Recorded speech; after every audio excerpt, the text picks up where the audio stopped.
Hi guys, today we are going to discuss optimizing of Apache Spark. Today we are going to discuss performance tuning of Apache Spark.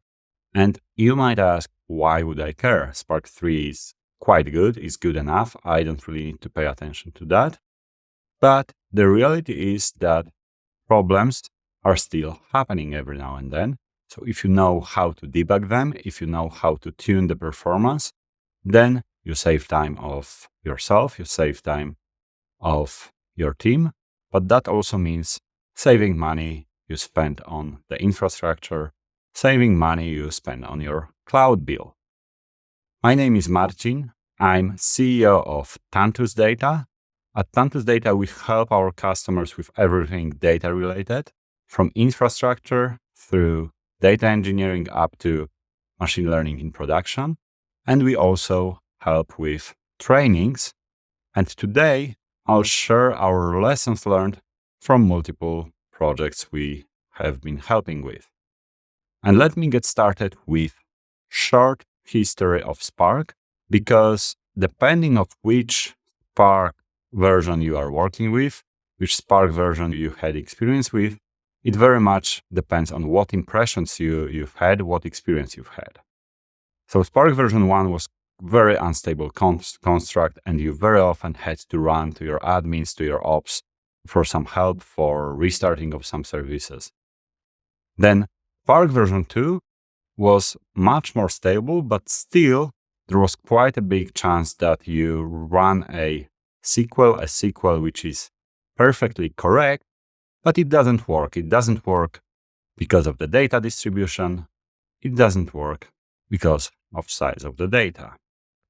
If it doesn't work, if you don't know how to solve this kind of problem, all you could do, you could go and run asking for help or randomly selecting some random parameters with some hope that it will help, but usually it did not help. And then with Spark version 3, the situation improved significantly because many of the common problems have been resolved.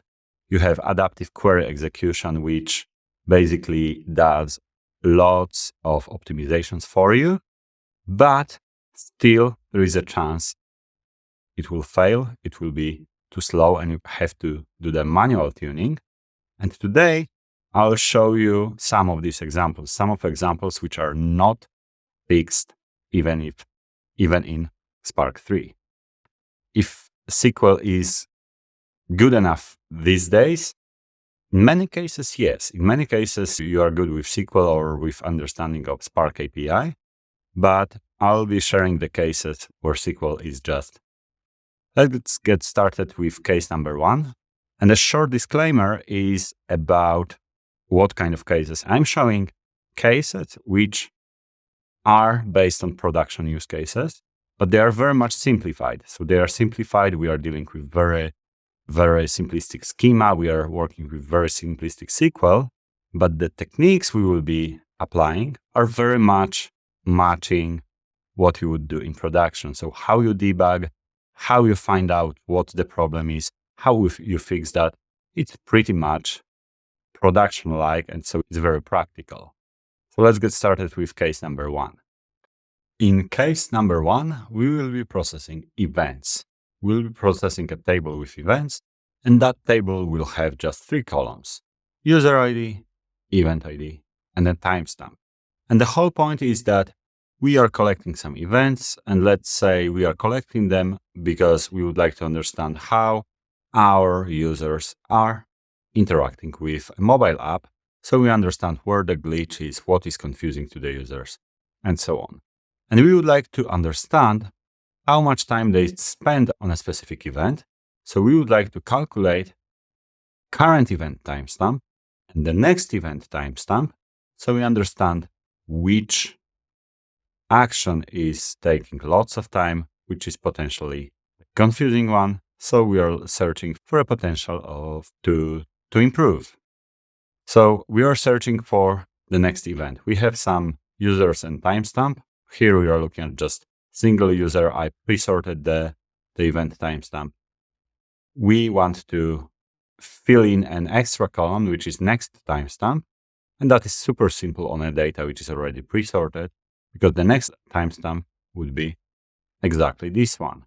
And then for the second row, the next timestamp would be, and so on. So it is quite simple. And if you would like to implement the code, then this is what it would look like. It doesn't look like a rocket science. We are just using a lead function. We do it over data partitioned by user ID and ordered by event timestamp. Super simple code. I don't really want to dig into that more, but the point is the code is perfectly fine. The code is correct. And let's see what will happen when you go to the Spark UI. If you go to the Spark UI, you will realize that the job is running. It has been running for 23 minutes, nothing to be worried about yet. We don't know the size of the data yet, so might be perfectly fine, might be not. What's a bit worrisome is the number of tasks which are failing. We have already 3 tasks which are failing, but that doesn't necessarily mean something is wrong. We are talking about distributed system. It could be a network glitch, and Spark is supposed to recover from some random failures. So that's the whole point of having system like Spark. It will hide some of the complexities, some of the failures from you if it was just random.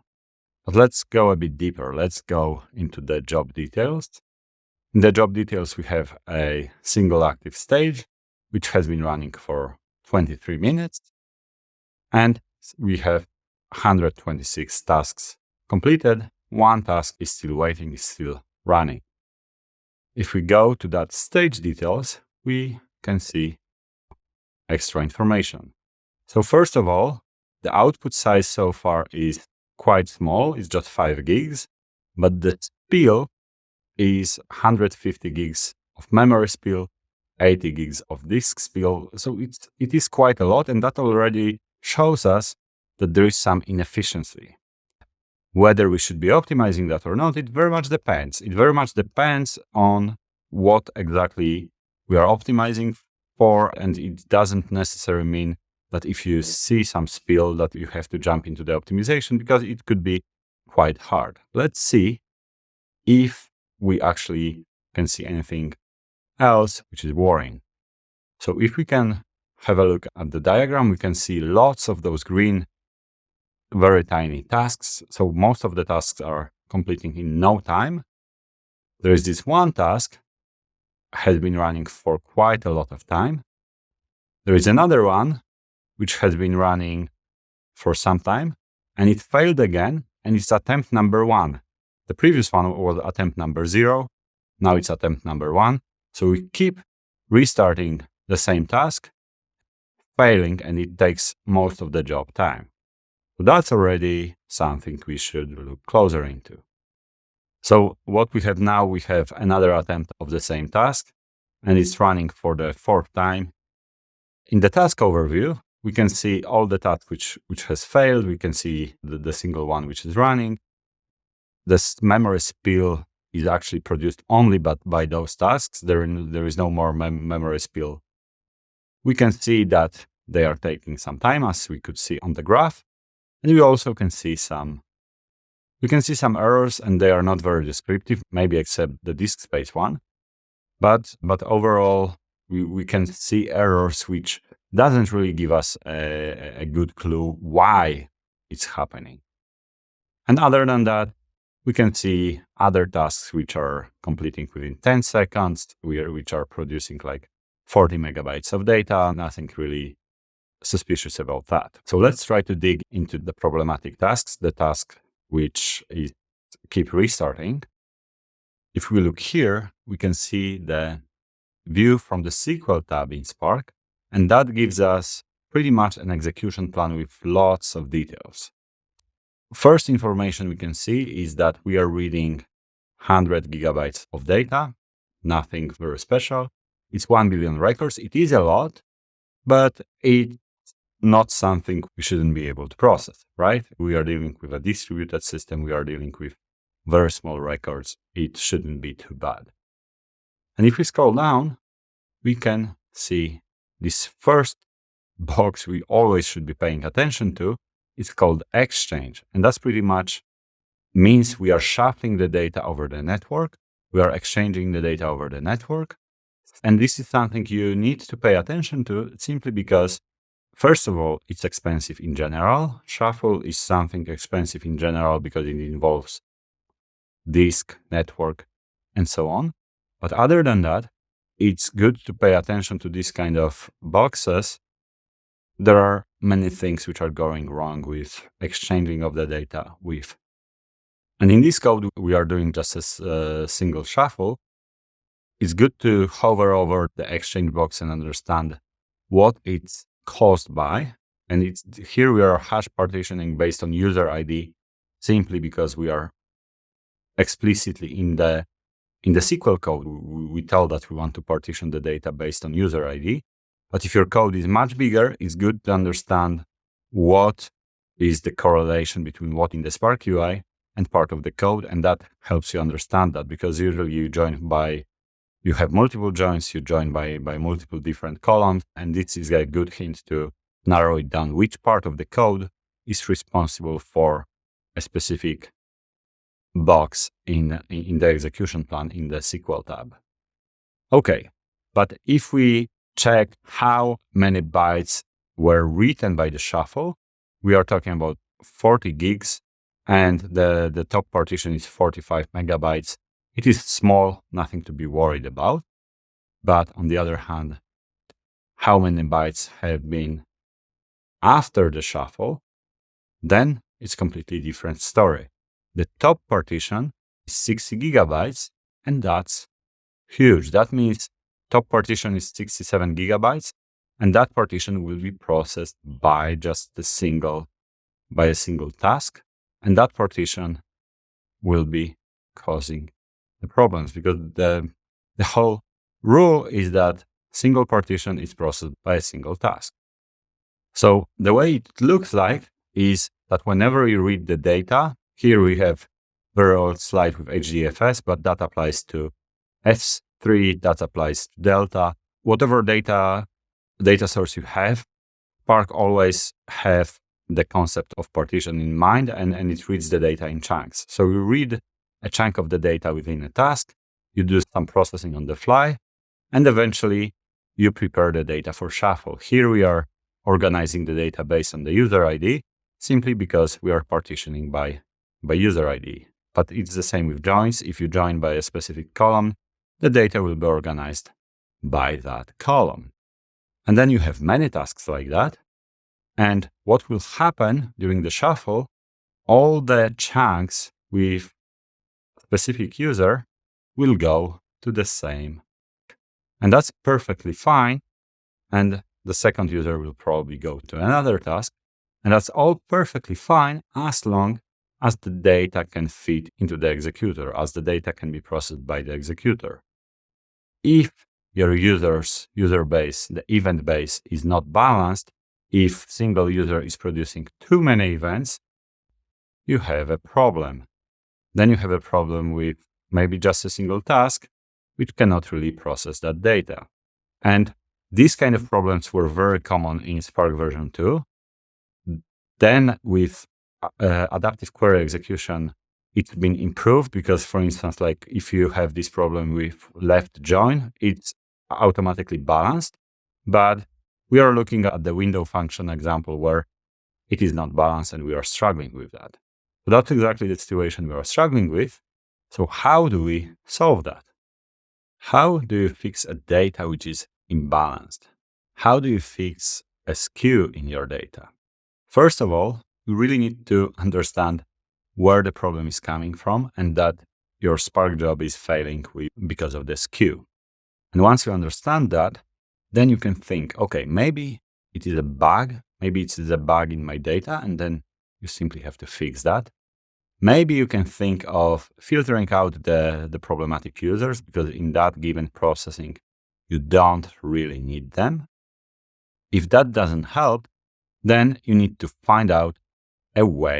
figure out a way of splitting the processing. And before I show you how to do that in this specific use case, I just want to make one more note, which is upgrade Spark if you are not on Spark version 3 yet.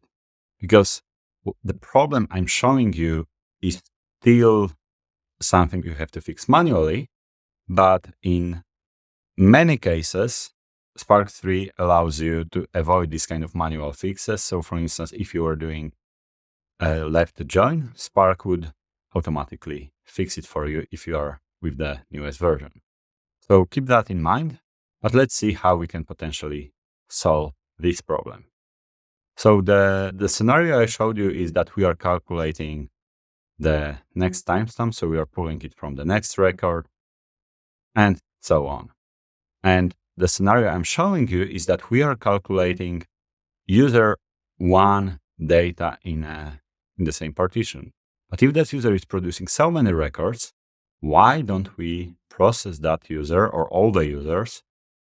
So we don't have to process all the records at once. We can process them day by day.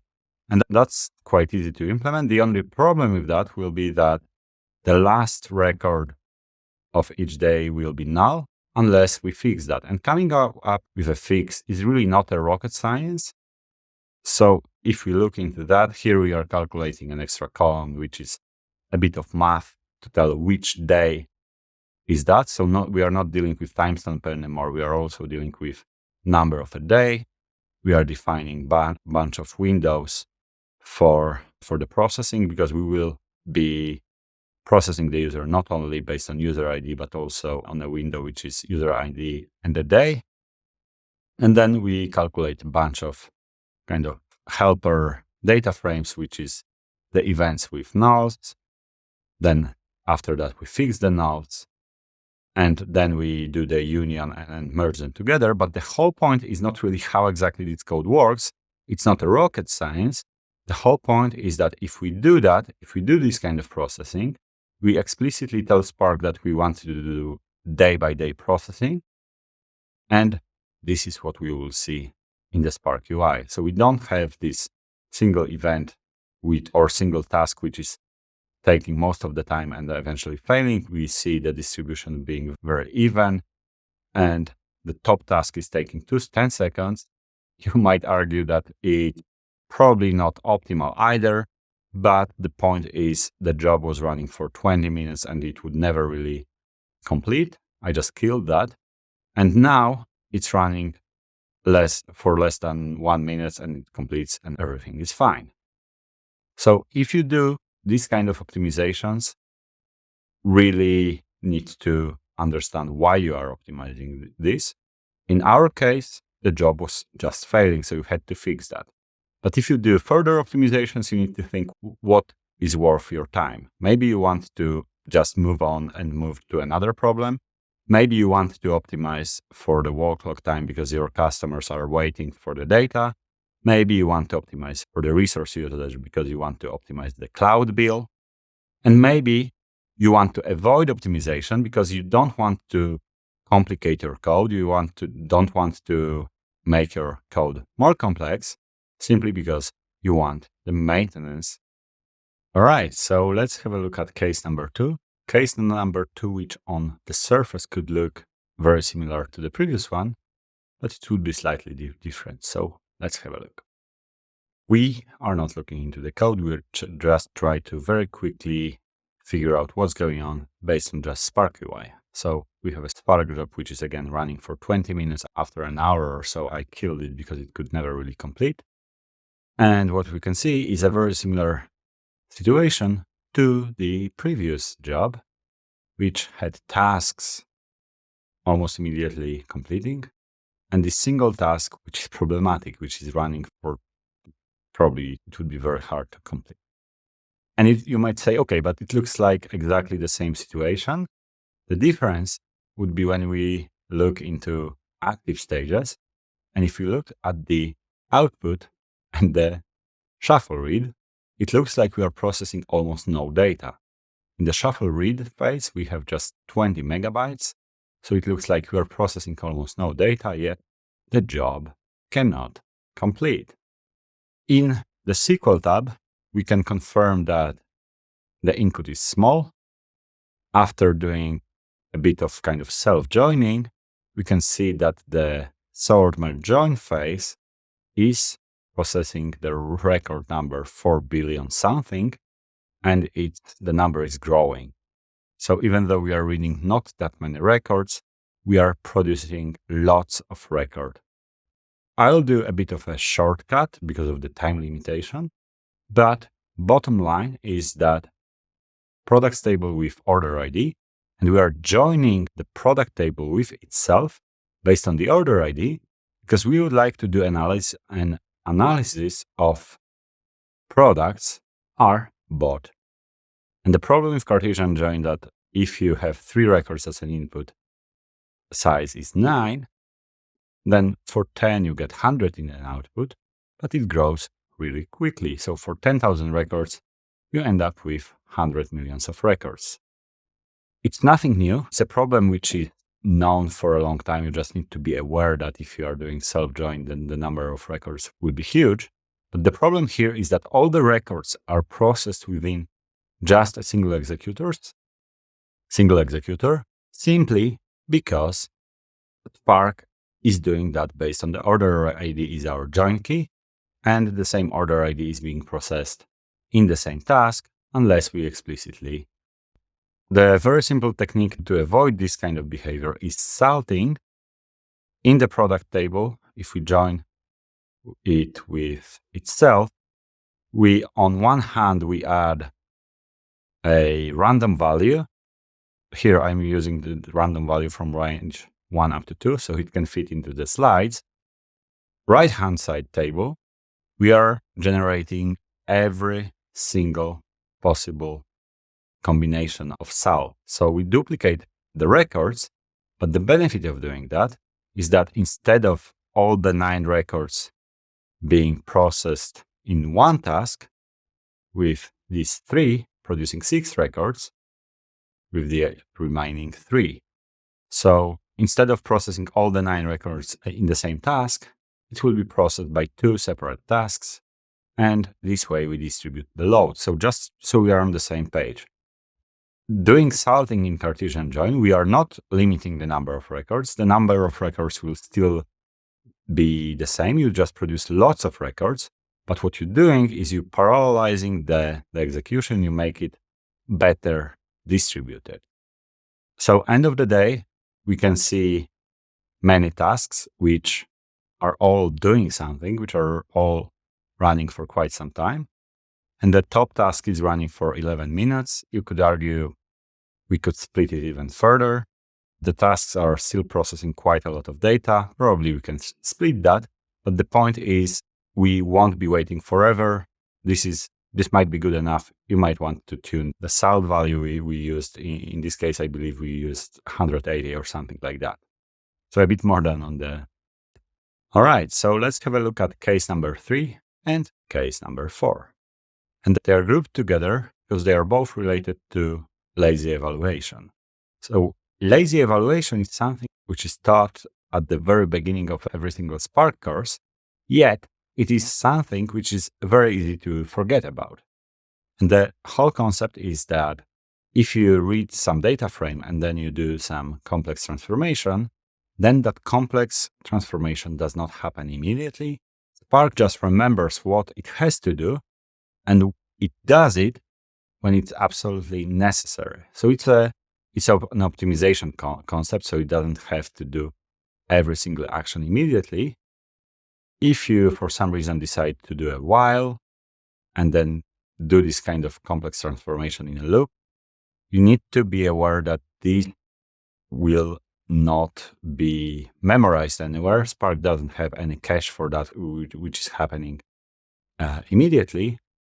Spark will be just remembering more and more operations to be done, and the complexity of every single iteration will grow. So the first iteration, it takes 23 seconds and a few jobs to be completed. Then after some more iterations, it takes 1 minute and several jobs to be completed. And then it takes 9 minutes and growing really fast. And the same with the complexity. Initial job is quite simple. Then it's a bit more complex. And then we go here, we scroll down even more, and we keep repeating the same operations, but we do them from scratch in every iteration unless we do something about that. So what is the conclusion here?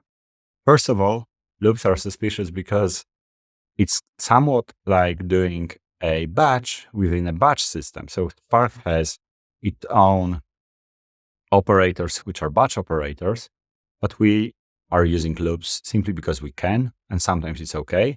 But in some cases, it's really suspicious. In some cases, it really leads to growing complexity of the execution plan.